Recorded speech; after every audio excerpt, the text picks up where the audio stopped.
La Fédération des chasseurs de Loire-Atlantique propose plusieurs fois par an une formation au tir d'été du renard. Le renard, une espèce nuisible, un prédateur de petit gibier, une espèce à réguler donc. Ces tirs d'été se déroulent en soirée, de préférence après les travaux agricoles.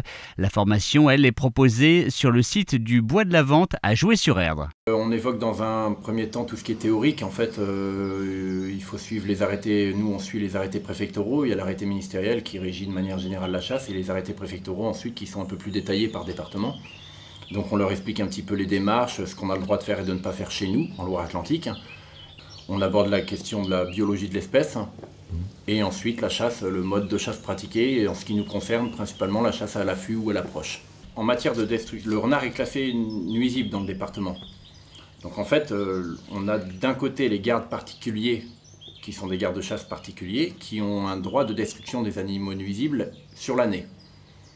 Pour les autres chasseurs, ils n'ont pas cette possibilité-là. Malgré tout, ils peuvent demander par le biais d'une autorisation ce qu'on appelle de tir sélectif chevreuil ou de tir sélectif sanglier, qui sont des arrêtés préfectoraux, l'autorisation de pratiquer cette chasse-là, ce qui leur donne le droit à chasser par la même occasion le renard dans certaines conditions.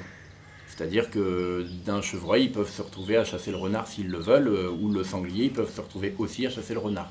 Mais il leur faut un arrêté spécifique pour le chevreuil ou pour le sanglier.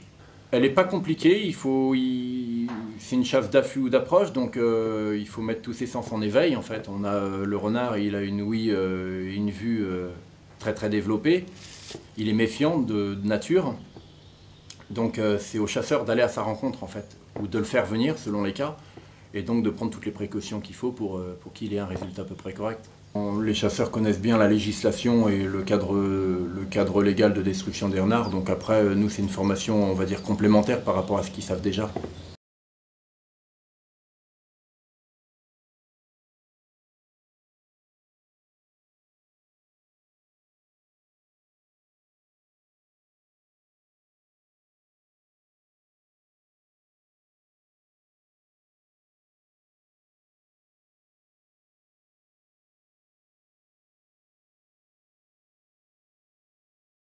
J'en ai entendu parler de la part de mes collègues et je me suis dit que ça pouvait être intéressant de pouvoir chasser l'été le renard et le nuisible.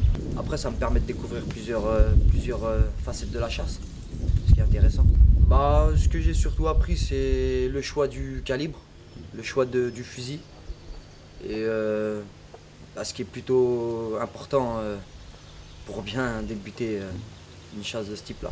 Moi qui ai fait le brevet grand gibier, ouais, c'était sympa, c'était court, c'était sympa. Ils étaient plutôt cool, ouais, pas de problème.